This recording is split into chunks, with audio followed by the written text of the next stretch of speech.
पाकिस्तान की कहानी की 7वीं किस्त देख रहे हैं। 1958 में पाकिस्तान का पहला मुल्क गिर मार्शाला लगा और अयूब खान पाकिस्तान के स्याह सफेद के मालिक बन गए। फील्ड मार्शल अयूब खान की शख्सियत को समझने के लिए दो बातें जानना नहायत जरूरी है। वो पहले डिक्टेटर थे जो बरमला कहा करते थे कि अवाम अभी इतने बाशऊर नहीं हुए कि उन्हें वोट का हक दिया जाए। जमहूरियत और सियासतदानों से उनकी नफरत इतनी ज्यादा थी कि उन्होंने एब्डो और पराडा जैसे बदनामे जमाना कवानीन बनाए।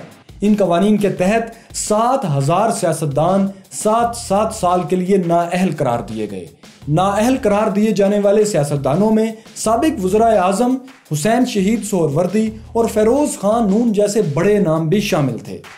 इन लोगों को नाअहल करने के लिए करप्शन और मुल्क दुश्मनी के इल्जामात लगाए गए। यही वजह है कि आज भी जब किसी सियासतदान पर करप्शन के इल्जामात लगाकर बरतरफ किया जाता है या उसे सिक्योरिटी रिस्क करार दिया जाता है तो समझने वाले समझ जाते हैं कि ये तो वही जगह है, गुजरे थे हम जहां से। सियासतदानों पर करप्शन इल्जामात और नाअहल करने के बाद अयूब खान ने अपनी मर्जी का एक आइन तश्कील दिया और 1965 में इसी आइन के तहत इंतखाबात का ऐलान कर दिया। खुद पसंदी और इक़्तिदार की हवस देखिए कि जनरल अयूब, जो पाकिस्तान मुस्लिम लीग के सदर भी थे, खुद सदारती उम्मीदवार के तौर पर मैदान में आ गए। उनके मुकाबले के लिए अभी मैदान में कोई सियासतदान नहीं बचा था, क्योंकि तमाम बड़े सियासतदानों को मुख्तलिफ इल्जामात के तहत नाअहल किया जा चुका था। इस वक्त अपोजिशन बुरी तरह तकसीम थी। अयूब खान का ख्याल था कि वो बहुत मकबूल हैं और बआसानी जीत जाएंगे। ऐसे में तकसीम शुदा अपोजिशन ने भी शानदार पत्ता खेला। उन्होंने मुतफिका तौर पर कायदे आज़म की बहन मोहतरमा फातिमा जिन्ना को सदारती उम्मीदवार के तौर पर खड़ा कर दिया। इन हालात में वो पाकिस्तान की वाहिद उम्मीद थी। जनरल अयूब खान मोहतरमा फातिमा जिन्ना से खौफजदा थे। मशरकी पाकिस्तान और मगरबी पाकिस्तान दोनों में फातिमा जिन्ना को पजीराई मिलना यकीनी बात थी, लेकिन अयूब खान ने सेहतमंद मुकाबले के बजाय मोहतरमा फातिमा जिन्ना के खिलाफ किरदार कशी की घटिया मुहिम शुरू कर दी।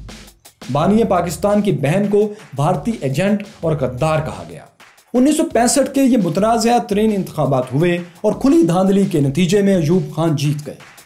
इतनी बड़ी नाइंसाफी ने अयूब खान को अवाम की नज़रों से गिरा दिया। अयूब खान के खिलाफ मुल्क गिर एहतजाज शुरू हो गए और सड़कों चौराहों पर अयूब के खिलाफ हर तरह के नारे लगने लगे। इसी दौरान दो ऐसे वाक़यात हुए जिनसे मुल्क की माशी हालत भी डावाडोल हो गई और अयूब खान को बहुत बड़ा सियासी धचका पहुंचा। एक वाक़या तो 1965 की जंग सितंबर का था, जिसमें पाकिस्तान ने भारतीय हमले का भरपूर और कामयाब दिफा किया, लेकिन इसका नुकसान ये हुआ कि अमेरिका पाकिस्तान से नाराज हो गया। वजह यह थी कि अमेरिका से पाकिस्तान का मुआहदा था कि पाकिस्तान अमेरिकी हथियारों को भारत के खिलाफ इस्तेमाल नहीं करेगा, लेकिन जाहिर है जंग में पाकिस्तान ने अपनी पूरी ताकत भारत के खिलाफ इस्तेमाल की, जो पाकिस्तान का हक भी था, लेकिन इससे अमेरिकी इमदाद बंद हो गई। दूसरा वाकया मुआहदा ताशकंद था, जिसमें जनरल अयूब के खिलाफ यह तासुर फैल गया कि उन्होंने भारत के खिलाफ जीती हुई जंग सितंबर मुज़ाकरात की मेज पर हार दी है। इन दो वाक़यात और मोहतरमा फातिमा जिन्ना के खिलाफ धांधली अयूबी इक़्तिदार के लिए ज़हर कातिल साबित हुए। जुल्फ़िकार अली भुट्टो उस वक्त अयूब खान के वज़ीर ख़ारजा थे और सरेआम जनरल अयूब को डैडी कहा करते थे, लेकिन जब भुट्टो ने हालात बदलते देखे तो वही किया जो ताकत के खेल में किया जाता है।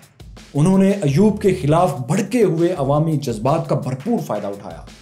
उन्होंने पाकिस्तान की पहली अवामी जमात पीपल्स पार्टी की बुनियाद रखी और मगरबी पाकिस्तान के सबसे मकबूल लीडर बन गए।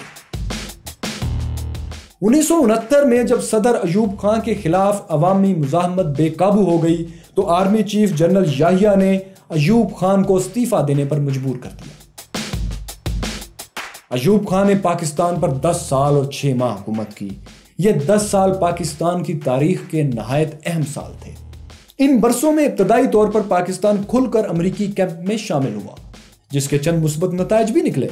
अमरीकी मदद से पाकिस्तान ने पहली बार मंगला और तरबेला जैसे बड़े डैम्स का आगाज किया, सनतों और ज़राअत को फ़रोख्त दिया, पाक फौज मजबूत हुई, पाकिस्तान पहली बार गंदम की पैदावार में खुद कफील हुआ, बैंकिंग सेक्टर परवान चढ़ा और चीन से ताल्लुकात बेहतर बनाए गए। लेकिन अयूब के दौर की सबसे बड़ी नाकामी यह थी कि उनके दौर में मशरकी और मगरबी पाकिस्तान में दूरियां इतनी बढ़ गईं कि महज 3 साल बाद मुल्क 2 टुकड़े हो गया।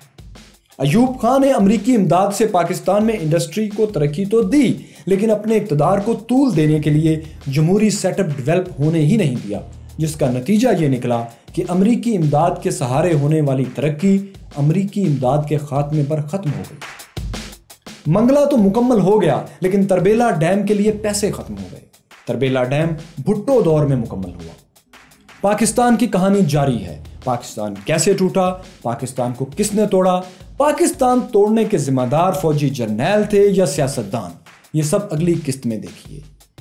अगर इस वीडियो ने आपकी मालूमात में इजाफा किया तो देखो सुनो जानो को सब्सक्राइब कीजिए, कमेंट्स, लाइक और शेयर भी जरूर कीजिए ताकि हम इस सिलसिले को जारी रख सकें और बेहतर से बेहतर बना सकें।